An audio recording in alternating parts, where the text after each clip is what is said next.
देखिए, ये जो बातचीत आज हम करने वाले हैं, ये डराने के लिए नहीं है, लेकिन हाँ, शायद थोड़ा सा डरना जरूरी भी है। क्यों? क्योंकि 2030 तक एआई और ऑटोमेशन ये इंडिया में लाखों नौकरियों की पूरी तस्वीर बदल सकते हैं। तो चलिए इस भारतीय ग्रेजुएट संकट की गहराई में उतरते हैं और देखते हैं कि इसका हम सब लोगों के लिए असल में मतलब क्या है और कैसे इसी बड़ी चुनौती में एक बहुत बड़ा मौका भी छिपा हुआ है। चलिए बिना किसी लाग लपेट के सीधे मुद्दे पर आते हैं। आज हमारे देश में सिर्फ 42.6% ग्रेजुएट्स ही असल में नौकरी के काबिल हैं। जरा सोचिए इस बारे में। मतलब हर 10 में से लगभग 6 ग्रेजुएट्स के पास वो स्किल्स ही नहीं है जो आज की जॉब्स के लिए चाहिए। ये सिर्फ एक आंकड़ा नहीं है, ये एक बहुत बड़ी एक गंभीर चेतावनी है। और अगर किसी को लग रहा है कि बात यहीं खत्म हो गई, तो ऐसा बिल्कुल नहीं है। भारत की आईटी इंडस्ट्री जो लाखों लोगों को जॉब्स देती है, उसने अपनी हायरिंग में 67% की भारी कटौती की है। मतलब सीधी सी बात है, जब इन दोनों आंकड़ों को एक साथ देखते हैं तो एक ही तस्वीर सामने आती है, भारतीय ग्रेजुएट संकट। तो ये ग्रेजुएट संकट असल में है क्या? चलिए एक कल्पना करते हैं। किसी ने आईआईटी से ग्रेजुएशन किया है, सालों की जी तोड़ मेहनत के बाद, लेकिन उसके बाद भी या तो नौकरी ही नहीं मिल रही या फिर कोई ऐसी नौकरी मिल रही है जो उनकी काबिलियत से बहुत कम है। यही यही आज की कड़वी सच्चाई है देश के सबसे अच्छे इंस्टीट्यूट्स के लिए भी। जरा इस स्लाइड पर एक नजर डालिए। ये संकट किसी को नहीं छोड़ रहा। यहाँ तक कि कंप्यूटर साइंस जैसी सबसे ज्यादा डिमांड वाली फील्ड में भी बेरोजगारी है। और अगर टियर 3 कॉलेजों की बात करें तो वहाँ की हालत तो और भी खराब है, जहाँ लगभग आधे स्टूडेंट्स ग्रेजुएशन के 3 महीने बाद भी नौकरी ढूंढ रहे होते हैं। तो क्या इसका सारा दोष सिर्फ एआई पे डाल देना चाहिए? क्या वही असली विलन है? सच कहूं तो एआई कहानी का सिर्फ एक हिस्सा है। असली समस्या तो कहीं ज्यादा गहरी है। ये कई चीजों का आप कह सकते हैं एक परफेक्ट स्टॉर्म है जिसने इस संकट को खड़ा किया है। समस्या की जड़ वो हमारे एजुकेशन सिस्टम में है। एक तरफ तो हमारे कॉलेज 75% अटेंडेंस मांगते हैं, लेकिन दूसरी तरफ इंटर्नशिप जैसे असली दुनिया के अनुभव के लिए कोई बढ़ावा नहीं देते। और नतीजा ये है कि हम ऐसे ग्रेजुएट्स बना रहे हैं जिनकी स्किल्स पुरानी हो चुकी हैं और उन्हें वो ट्रेनिंग मिल रही है जिसे एआई 2 साल पहले ही ऑटोमेट कर चुका है। ये जो लाई है ना, ये हर उस स्टूडेंट का दर्द बयां करती है जो जॉब मार्केट में कदम रखता है। जब उन्हें ये एहसास होता है कि उनकी 4 साल की मेहनत और लाखों रुपए की फीस उन्हें उस नौकरी के लिए तैयार ही नहीं कर पाई जिसका उन्होंने सपना देखा था। ये एक दिल तोड़ने वाली सच्चाई है।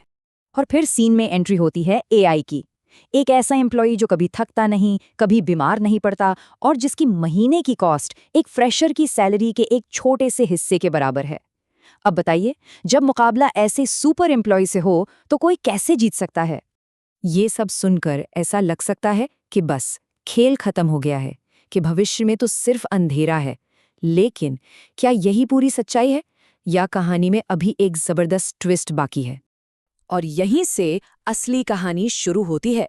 इतिहास गवाह है कि हर बड़ी चुनौती अपने साथ एक बहुत बड़ा मौका लेकर आती है।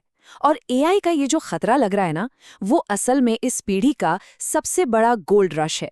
सवाल सिर्फ एक है कि क्या हम इसके लिए तैयार हैं? अगर इस बात पर यकीन नहीं हो रहा तो जरा इस आंकड़े को देखिए। अभी इसी वक्त भारत में एआई से जुड़ी 4 लाख नौकरियां खाली पड़ी हैं। जी हाँ, ये कोई भविष्य की बात नहीं हो रही है, ये आज की अभी की हकीकत है। और बात सिर्फ नौकरियों की गिनती की नहीं है, बल्कि पैसों की भी है। एक तरफ जहां एक एवरेज ग्रेजुएट 3 से 4 लाख के पैकेज से शुरू करता है, वहीं एआई की दुनिया में कदम रखने वाला एक फ्रेशर 12 लाख तक कमा सकता है। ये जो फर्क है ना, ये साफ साफ बता रहा है कि भविष्य किस तरफ है। और सुनिए, ये कोई छोटा मोटा कुछ दिन का ट्रेंड नहीं है जो खत्म हो जाएगा। एआई की नौकरियां तो रॉकेट की स्पीड से बढ़ रही हैं। आज जो 4 लाख नौकरियां हैं, वो 2027 तक 23 लाख हो जाएंगी। ये एक ऐसी लहर है जिस पर या तो सवार हुआ जा सकता है या फिर पीछे छूटा जा सकता है। तो अब सबसे बड़ा सवाल, इस गोल्ड रश का हिस्सा कैसे बना जाए? इस मौके को भुनाया कैसे जाए? चलिए अब एक सीधा साधा एक्शन प्लान देखते हैं, चाहे कोई अभी नौकरी कर रहा हो या फिर पढ़ाई। अगर कोई पहले से ही काम कर रहा है तो नौकरी छोड़ने की कोई जरूरत नहीं है। अपनी मौजूदा नौकरी को अपना सेफ्टी नेट समझिए और अपने वीकेंड्स को अपने फ्यूचर में इन्वेस्ट कीजिए। छोटे छोटे कदम उठाइए, सीखते रहिए और देखते ही देखते एक नए और बेहतर करियर की तरफ बढ़ जाएंगे। और अगर कोई स्टूडेंट है तो उसके पास सबसे बड़ा हथियार है वक्त। अपने कॉलेज को एक 9 से 5 की जॉब की तरह देखिए। अपनी पढ़ाई पूरी कीजिए, लेकिन उसके बाद का हर पल एआई सीखने में लगा दीजिए। जब तक दोस्त लोग ग्रेजुएशन के बाद नौकरी ढूंढ रहे होंगे, तब तक तो अपने सपनों की नौकरी के लिए पूरी तैयारी हो चुकी होगी। लेकिन अगर किसी को एआई इंजीनियर नहीं बनना तो क्या कुछ ऐसी नौकरियां भी हैं जो इस एआई की आंधी से बची रहेंगी? जवाब है हाँ, बिल्कुल हैं। और इसकी वजह बहुत सिंपल है। इस स्लाइड पर जो फील्ड्स हैं उन्हें देखिए, जहां इंसान की ज़रूरत हमेशा रहेगी। मतलब जहां इमोशंस, क्रिएटिविटी और फिजिकल स्किल्स की ज़रूरत होती है। डॉक्टर हो, इवेंट मैनेजर हो या एक स्किल्ड प्लम्बर, ये वो रोल्स हैं जिन्हें एआई आसानी से रिप्लेस नहीं कर सकता। क्यों? क्योंकि इनमें एक ह्यूमन टच, एक इंसानी स्पर्श की ज़रूरत होती है। तो अंत में सबसे ज़रूरी बात, ये जो बदलाव है ये परमानेंट है, हमेशा के लिए है। ये कोई गुजरता हुआ फैशन नहीं है। लेकिन अच्छी खबर ये है कि भारत इस दौड़ में सबसे आगे खड़ा है। हमारी युवा टेक से भी आबादी ही हमारी सबसे बड़ी ताकत है। देखिए, हमने आईटी क्रांति के साथ दुनिया को रास्ता दिखाया था। अब एआई क्रांति के साथ भी हम वही कर सकते हैं, बिल्कुल कर सकते हैं। सवाल अब ये है, एआई का बदलाव तो आ चुका है, अब इसके बारे में क्या करना है, क्या किया जाएगा?